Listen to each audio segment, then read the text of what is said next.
memperingati hari kenaikan Tuhan ini. Minta Roh Kudus penuhi saudara. Dan setelah itu saudara coba berdoa, saudara minta pada Roh Kudus, siapa orang yang perlu saya saksikan tentang Tuhan, saya beritakan kabar baik. Mungkin itu kerabatmu, mungkin itu keluargamu, mungkin rekan dekatmu ya.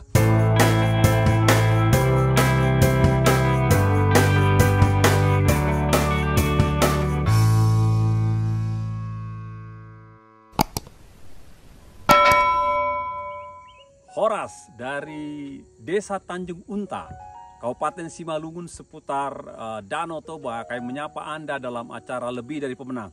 Saudara bisa melihat panorama yang luar biasa. Di belakang saya ada hamparan Danau Toba dan persis di belakang sana itu Pulau Samosir. Lihat.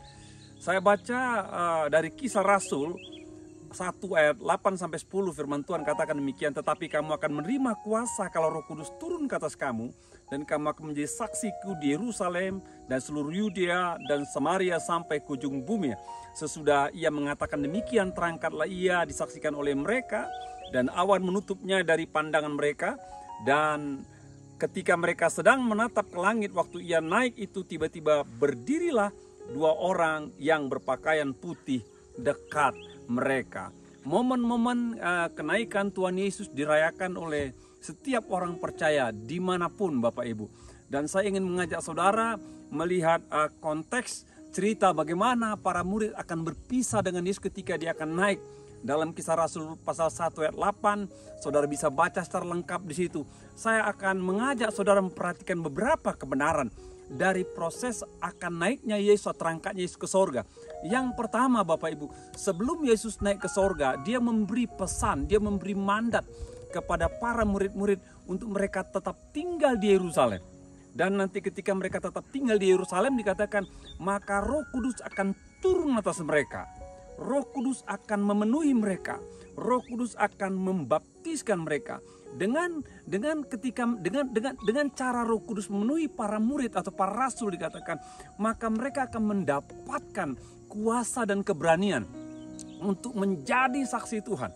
Ya, untuk menjadi alat Tuhan, untuk menjadi pemberita-pemberita firman Allah. Dan benar nanti Bapak Ibu dalam pasal kedua ketika mereka berdoa di loteng Yerusalem, maka mereka dipenuhi oleh Roh Allah pada saat itu. Loteng Yerusalem dikenal juga sebagai tempat perjamuan. Ya, ketika Yesus menjamu para murid-murid memecah roti dan anggur. Tempat yang sama dipakai oleh para murid-murid bersekutu menunggu Roh Kudus turun, dan Roh Kudus turun atas mereka dan penuhlah mereka dengan roh.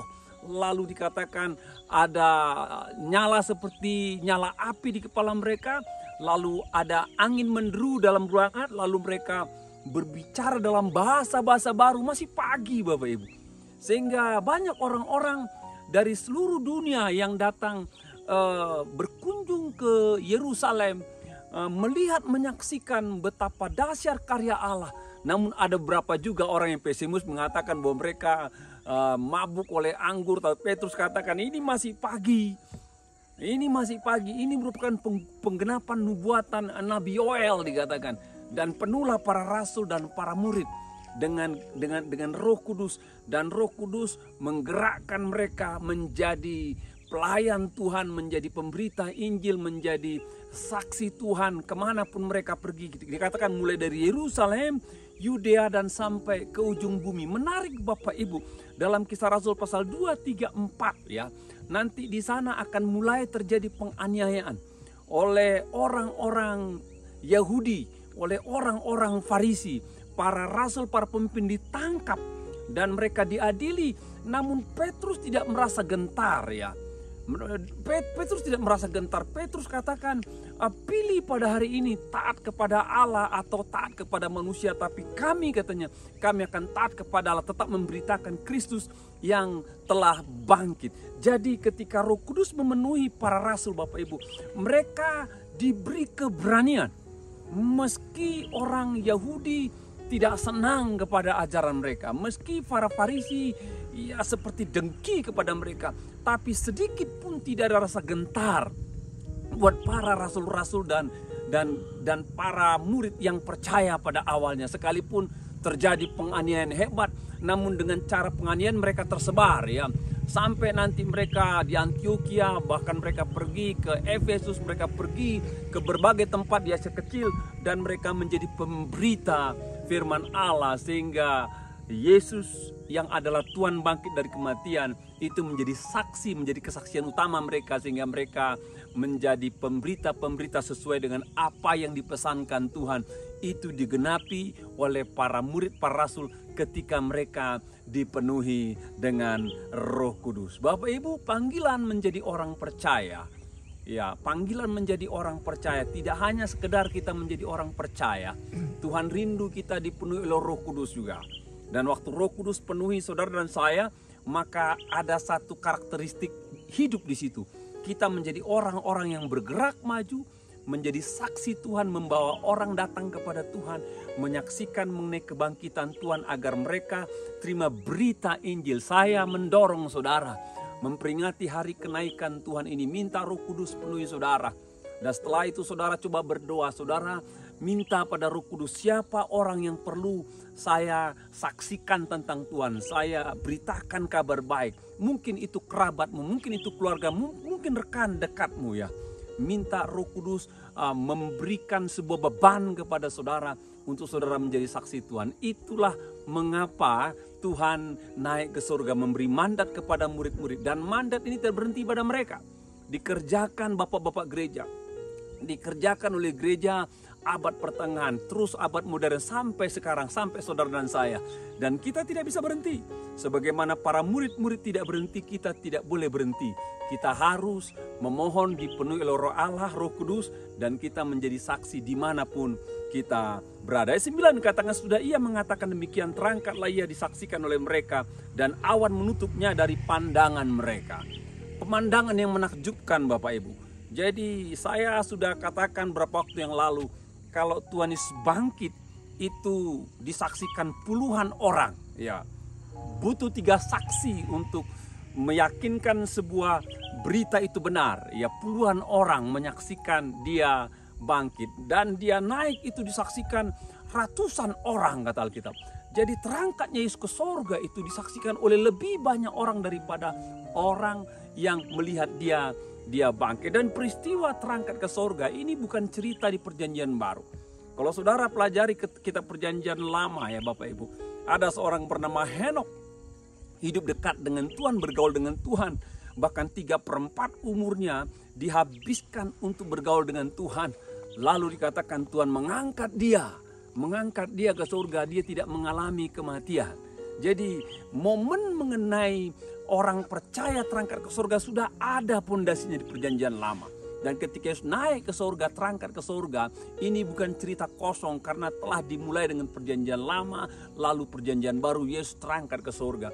Apa yang kita dapatkan mengenai kebenaran Yesus terangkat ke surga? Yang pertama Bapak Ibu, dia terangkat ke surga berbicara, dia kembali dari mana dia berasal. Yesus tidak berasal dari muka bumi ini, dia berasal daripada surga, turun ke bumi, ya lahir lewat seorang perawan Maria dan hidup dalam sebuah keluarga dan melayani selama 3,5 tahun. Lalu dia menggenapi rencana Allah dengan cara mati di Golgota, bangkit pada hari yang ketiga, dan dia terangkat setelah itu. Jadi terangkatnya Yesus ke surga membuktikan bahwa dia datang dari sana dan turun ke bumi, dia naik kembali, dia berasal daripada surga. Ya seperti itu yang saudara percaya, dia adalah Allah yang berasal daripada surga.